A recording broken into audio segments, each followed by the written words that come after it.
This is the theBreaker.news podcast for the week of September 25th, 2022. I'm Bob Mackin, publisher of theBreaker.news and host of the theBreaker.news podcast. Welcome to edition number 257. The Breaker is your source for news, opinion, and analysis about British Columbia issues, institutions, and influencers. Later, I'll tell you how you can support The Breaker. On this edition, headlines from the Pacific Rim and the Pacific Northwest. I award a virtual Nanaimo bar to a difference maker.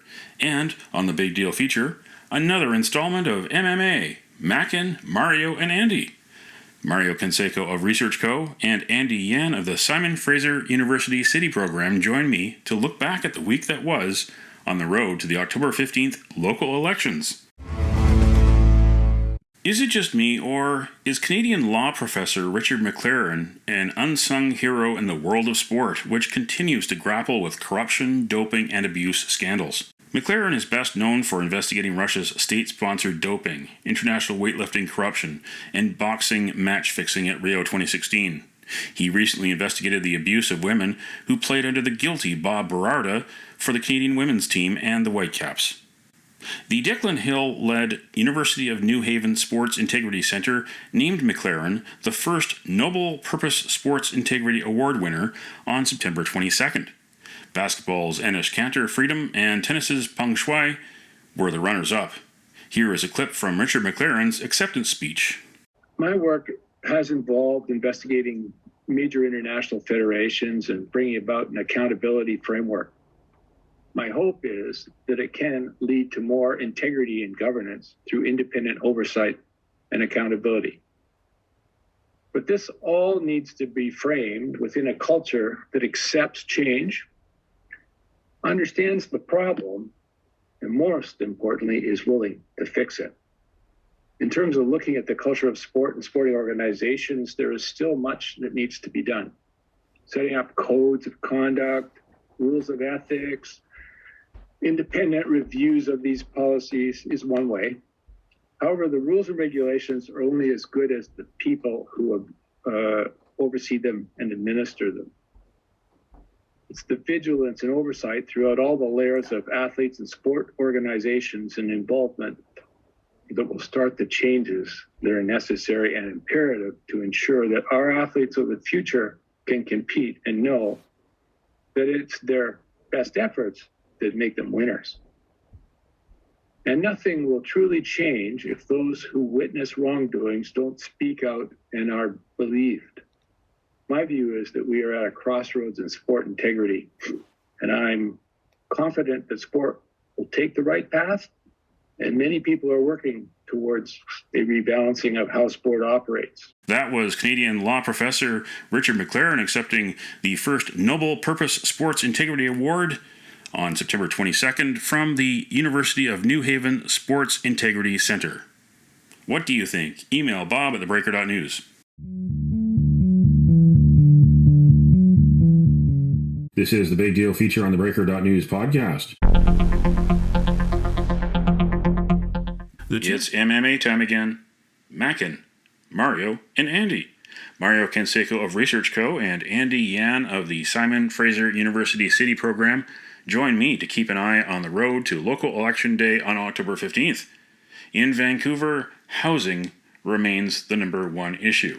Housing scarcity, housing affordability, housing styles, how neighborhoods should be. 4 of the main parties running candidates for a mayor are promoting variations on the higher density and build, build, build theme. Colleen Hardwick and Team for a Livable Vancouver, they are the outliers. They want to slow down. Is Team the smartest in the room? Does Team know something that the others don't? I think that what they realize is the fact that Vancouver's at a different stage where it was, say, 20 years ago. That I think that it's really at a stage through which we are in a state of redevelopment, as opposed to having large plots of land that are ready for new buildings. That I think that it's part of the realization is the changes that Vancouver will see into the future is actually one of incremental change that really, with save for a few large blocks, which I think people are talking about in terms of what's going to happen in Jericho or the Heatherlands or really and Sanok, that really there aren't too many large parcels of real estate that are available for development in the city of Vancouver. And very much it's really almost a changing of gear. And yet at the same time, it's funny because not that many political parties seem to be aware of really what the data is showing, and really, I think, just walking through the streets of Vancouver, that there is really, I think, this kind of maturation of the city, and which party can offer the kind of policies towards meeting that maturation of the city. Mario. It's a complicated matter for the voters. I think if you're somebody who's worried about housing because you want to get into the market, if you're somebody who's renting and wants to become a homeowner or buy a condo or whatever you can afford, you might go by the number of units that are being promised. And this goes against the realities of the market in that sense. If somebody says 100,000 units, somebody else says 200,000 units, it's still going to be a complicated matter to explain after the fact. And to me, this is one of the crucial elements of the difficulties that the campaigns are having connecting on this file. Team has been very adamant from the get-go that they don't believe that this is something that needs to be done just by building more. And they do have a base of support, particularly from residents who aren't thrilled with the idea of their neighborhoods changing because of zoning regulations. And those are the people who show up and cast ballots. I think there's an interesting dichotomy there as far as the emphasis that some campaigns are putting on the youth vote, particularly one city, also Progress Vancouver, where all of the discussions related to the nightlife of the city and having this sort of captain, again, we go with the captains, who is going to be handling the nightlife. It might make sense, but it's not going to be enough to motivate the young voter who maybe doesn't even know that they're also voting for council and for school board. So as long as you have that core base of support, that could be the defining factor in the election. If you have the former NPA voter who is disenchanted with what the party has become, who isn't particularly thrilled with Ken Sim going through team, and that over 55 voter could actually decide the election, maybe not necessarily win it for Pauline, but certainly take a lot of votes that conceivably would have gone to another center-right party. Right. And then within that split, does that create big enough split for Kennedy Stewart to take the mayoralty? But of course, the flip side is that, yes, you may become mayor, but which kind of council are you going to be working with? Well, this is the most complicated issue for them as well. The fact that you could have a split in the vote. I think one of the things that benefited the Greens the last time was the absence of any candidates running with Kennedy Stewart or with Shawna Sylvester. Now you have all of the mayoral candidates running with a team, and that makes it more complicated for the Greens to be the first vote for a lot of progressive voters. So you wind up in the situation that we had before with Adrienne Carr, where she gets the residual vote from people who want to vote for a slate. So it could be a very different election for the Greens, because all of the candidates who are running for mayor are running with 3 or 4 different people, in some cases 6 or 7. Indeed. I mean, one could very much talk about, there are as many splits here as there are in a Dairy Queen. And I think that this is really, I think, one of the kind of major, I think, interesting aspects of both the council race and the mayoralty race. Now, Andy, of course, this week you were like a kid in an ice cream parlor. Absolutely. You're the Duke of Data, because there was more census data that came from last year's census, this time a release on home ownership. Tell us how this trend could affect the election. Well, that's the most interesting thing, is that, well, if anything, trends continued on. That it was very much the story of how Vancouver has been a city of renters since 1971, that it isn't actually something that is new. It's actually since 1971, the majority of households in the city of Vancouver are renters. Now, one of the biggest challenges, of course, that we may be a city of renters, but we're not necessarily a city for renters. And I think that is, I think, one of the kind of bigger challenges for this particular council, but then also having those renters come out to vote.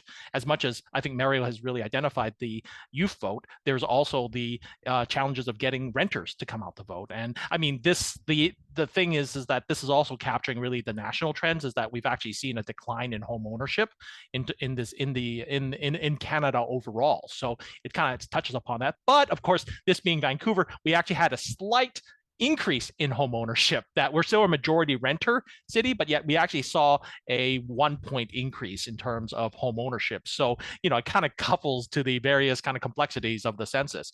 But then, of course, I think what's really interesting is to actually, in one way, see a decline in terms of households in core housing need, that there was actually about a 7% decline in terms of households that were in core housing need. But what's interesting is not to be captured by the changes in percent, but looking at raw numbers. Because when you look at the raw numbers of people of households in core housing need, you actually see a double-digit increase. You actually see about a 12% increase. So there may by percentage be less, but there's a lot more of people in core housing need. And that is core housing need being defined by paying either or and 30% of your income to rent, you're living in a unit that's too small, or in poor repair. Like BC's 2020 provincial election and the 2021 federal election, Vancouver will feature mail-in ballots. The pandemic is not over, and this is a different way of people voting.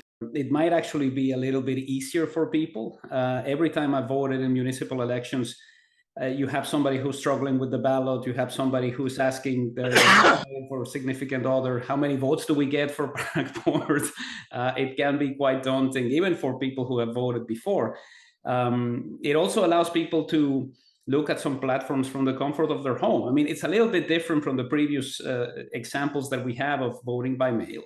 I think it's probably more akin to what we saw in the Metro Vancouver Transit and Transportation plebiscite a few years ago, where the fact that the ballot was coming to your home also introduced a bias. I remember at the time conducting a survey where people said, the ballot is arriving along with all of my taxes, along with all of my credit cards. I don't want to pay more for this tax. So you introduce a bias by mailing your ballot. How is this going to work in a municipal election? Is this going to be enticing people to learn more about what is happening and maybe Google the names of some of the candidates and some of the parties? Or are you bound to have your classic voter who always goes with the slate of candidates and just mails the ballot back? So it's tough to tell whether this is going to be benefiting anybody. As long as people follow the rules, we could still have a lot of confusion with the ballot, even if you have everything in place and the 3 or 4 envelopes that you require to send it back. Right. I mean, what's interesting is about 30% of votes occurred not on voting day. And that really, I think, talks to you about how campaigning is really, really important. And that idea that it's not only voting day, but then it's the fact that 30% of votes come in outside of voting, whether it's by mail or by advance polls, that I think it really covers that, particularly when it comes to a tight race, which I think that this election for mayor and council looks like it's going to be a tight race, that it may very well be a photo finish, and really how much vote by mail as well as advance voting will affect who's going to occupy council chambers. There are all candidates meetings, but not all candidates are showing up at the meetings. Frontrunners Kennedy Stewart and Ken Sim have been no-shows for debates. Are there too many small debates, not enough big debates, or is it just enough? Should there be an independent debate commission? I think it's absolutely necessary. Part of the problem that I see is the insistence in minor fringy candidates to be included in these debates. And you have people who line up outside of the debate venues with placards and upset about things and hurling obscenities at the organizers because they weren't invited. A city like Winnipeg, for instance, you require 250 signatures to get on the ballot. Yeah. This is something that 4 candidates for mayor in 2018 were unable to do as far as votes. So you have people who received fewer than 250 votes saying, I want to do this again, and I want my voice to be heard, and this is part of democracy. It places a very complicated scenario in front of the organizers. Do I invite everybody? Do I give all 15 a chance to say what they have to say? And it makes it even more difficult for people to know what is happening. So point 1 for me is we need to raise the bar. You can't have all of these candidates running because they think it's something that they want to do. But also, it's difficult for candidates themselves to look at the calendar and say, we have 17 community associations that want us, and they want us to be there for 2 hours, and maybe I don't like who the moderators are, and I don't think this is a safe venue for me, or I don't want to do this.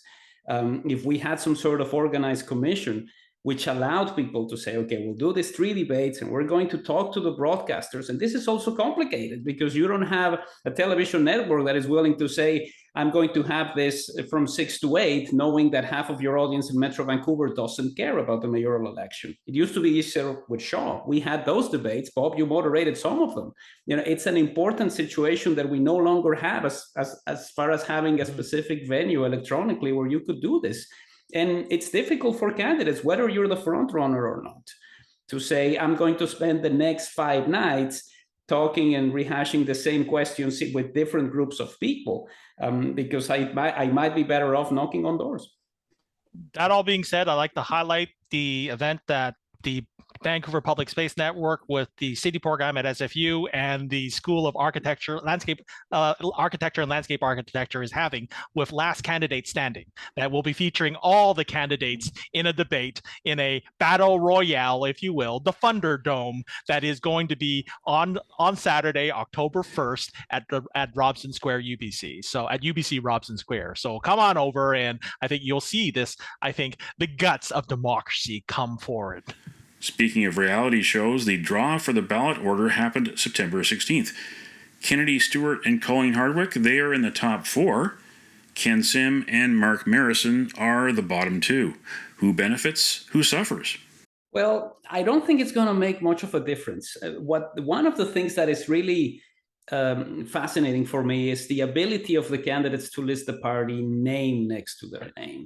And, we talked about whether you want your names listed in different alphabets or what have you. Different languages. Exactly. But what is crucial here is if you want to vote for a slate, it's a lot easier to find those candidates. If you're somebody who wants to vote for Progress Vancouver and all of their candidates, it's going to be a little bit easier to find them than if they're listed alphabetically or if you list them by party. I don't think it's going to make much of a difference. People who were on the cusp of being elected, and I'm thinking about Michael Geller, who I've had this discussion with many times, believe that, the fact that it's alphabetical certainly helps. And, I've been approached a couple of times to run because of my last name. I have not, incidentally. I just want to point that out. Exactly. I have not. And you would be far better qualified for the job than me, but tough luck. You're on the bottom of the alphabet, or at least the curse of Yan. It's quite amazing in the sense of people will look at something and say this is going to be important. It'll be easier to find. One thing that we could have, and this is something that happens in other democracies, is you list it by number. So you have your number of candidates, and your candidate after the draw is candidate number 7, and you knock on doors and go, vote for candidate number 7 for mayor, number 14 for whatever. It's a little bit easier to do it that way if you're going to do a draw, but we haven't seen anybody trying to discuss this in that fashion. And I think it's ultimately about the name recognition of the candidates, particularly those for mayor, and how that trickles down to the rest of the ballot. Right. The question is the halo effect. Like, is there going to be a halo effect for the candidates in mayor to down to their parties? But then, of course, what's going to be interesting is then we also see the Greens who don't have a mayoral candidate. And will that come into an effect? But then I think it's going into really the idea of slate voting and really how much slate voting will really be what's going to drive how people are going to vote. I was starting to do a kind of document map to kind of take the last election's kind of ballot and kind of map out where the hot spots were and kind of see if that made much of a difference. And didn't really seem to come out as, if you were low top to the higher top of the ballot, you got more votes versus the others. That, it was very clear that it was your affiliations, your particular party, that particular slate really got you perhaps those votes as opposed to your location specifically on the ballot. Although I have to admit, with a last name like Yan, this type of system kind of works for me. The bottom of the City Council ballot includes 2 from Progress Vancouver and Morning Lee of the NPA at the very bottom. When John Cooper was the NPA candidate for mayor, his priorities included cleaning up False Creek. Cooper was concerned about raw sewage polluting our waterways. Real estate agent Morning Lee was added to the NPA ticket after Cooper's departure. Lee made news for joking about how landlords should flush out bad tenants. In a Mandarin video on YouTube from 2021, Lee jokingly suggested that landlords take a shit in a tenant's toilet. It garnered media attention and criticism from opponents in ABC Vancouver. Lee reacted to a story by reporter Graham Wood by filing a handwritten, self-represented defamation lawsuit against publisher Glacier Media. None of the allegations in the lawsuit has been proven in court, and Glacier has not filed a response. Full disclosure, both Mario and I are contributors to Glacier Media newspapers and websites. This podcast is independent. I learned of the lawsuit via CKNW talk show host Jazz Johall's Twitter feed. What do you think of this latest embarrassment for the NPA? That here you have I'd say a pretty solid story, well-reported story about what one candidate said, and how also his justification for it in the story was that it was a joke. Well, I think Morning Lee definitely needs a computer printer. That you wonder if the NPA stands for the No Printer Association. That you got to look at who handwrites a court application these days. But I think that for me, it also, frankly, the entire affair. I think what's neat is actually how much more sophisticated Vancouver democracy has been. Is you can't hide under a language barrier, that it will come out. That I think that Vancouverites are civic-minded, or perhaps the various parties, some parties are civic-minded enough, and media are civic-minded enough now to kind of be on the look in languages more than English, and bringing out stories that really reflect upon the various council members and those who are aspiring council members. And that this, I think, is, believe it or not, a healthy story. That, perhaps, Morning Lee, it kind of reflects his constitution, but that it's really a healthy story for Vancouver democracy, that really it is bringing out the stories in multiple languages and bringing them forward towards really judging their character, and really should or should they not be in city council. Mario. I think Andy's absolutely right. It's important for the candidates to know that they're communicating in languages that will be understood. We've had this situation before in federal elections, where the candidate for prime minister says something in French and it gets reported in English, or they say something in English and it gets reported in French. It's completely understandable in a place as multicultural as Vancouver to have something like this happening. A full disclosure as well, Glacier Media is my newspaper. They publish my columns. And my advice for Morning Lee would be to deal with autocorrect. It's very problematic to write something like this. I think it shows that, he's definitely dissatisfied with the fact that this is something that got reported. But it just doesn't really come across as something that is serious and that is actually representative of a party with the importance that the NPA used to have. Right. We're coming off a week where the big story was the NPA trying to be listed with Chinese names. And now we have a candidate from the NPA who says, you misquoted what I said because you don't actually speak Chinese the same way I did, or it was a joke, or whatever it is that they're going to allege that happened. But the fact of the matter is, this is something that was said, and welcome to politics. Everything and anything you said and is online can and will be used against you. And that's it for MMA Time this week. Mackin, Mario, and Andy. Thanks again to Mario Canseco of ResearchCo and Andy Yan of the Simon Fraser University City Program for being guests on theBreaker.news podcast. Always a pleasure. Thank you.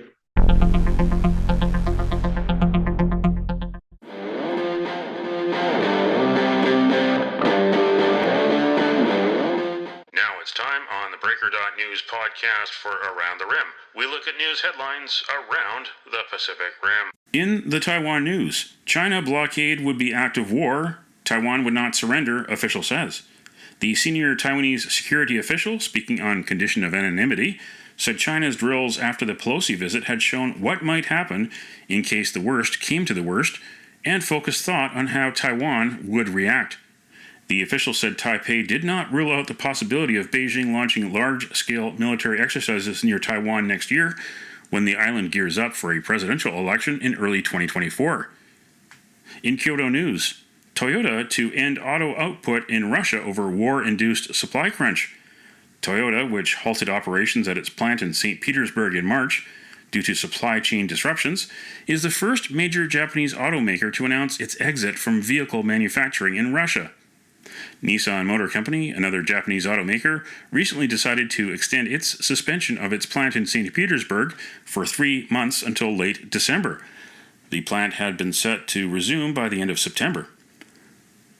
In Hong Kong Free Press, head of Hong Kong journalist group Ronson Chan granted bail with no travel restrictions ahead of a 6-month UK stint.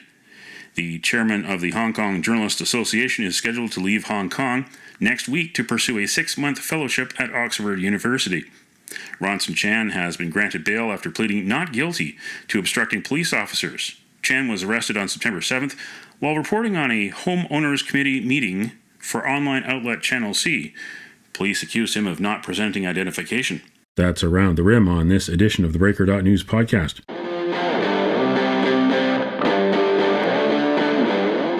Now it's time on the Breaker.news podcast for Cascadia Calling. We look at news headlines around the Pacific Northwest. In the Oregonian, legislature approves funds to expedite environmental reviews for chip industry in party line vote.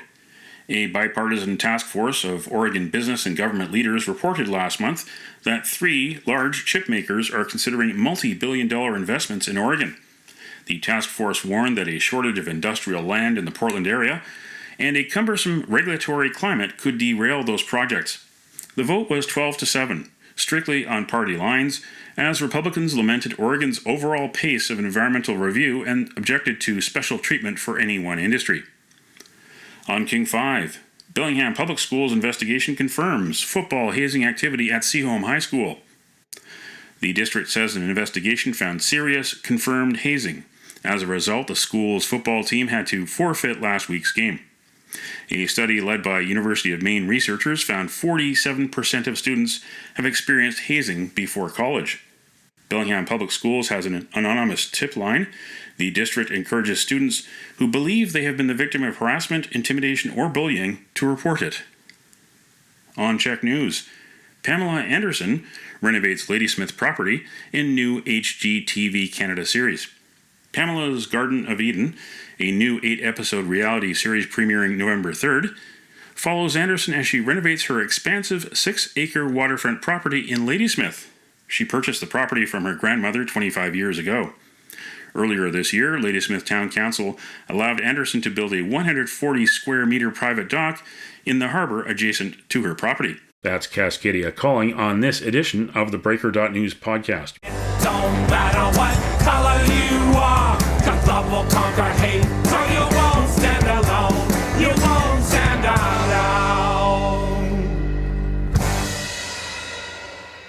The virtual Nanaimo Bar, brought to you by Spruce Hill Contracting. Every week we end the Breaker.news podcast on a tasty note by awarding the goodness of a virtual Nanaimo Bar to people making a difference. A virtual version of the province's favorite dessert bar goes this week to Dr. Shalina Baboul of BC Children's Hospital, who developed the Concussion Awareness Training Tool. This is Concussion Awareness Week in BC. Know the signs of brain injury, know what you can do. Go to cattonline.com. You can nominate someone for a virtual Nanaimo Bar. Send me an email to bob@theBreaker.news. Spruce Hill Contracting, custom homes and renovations. Find more information at sprucehill.ca.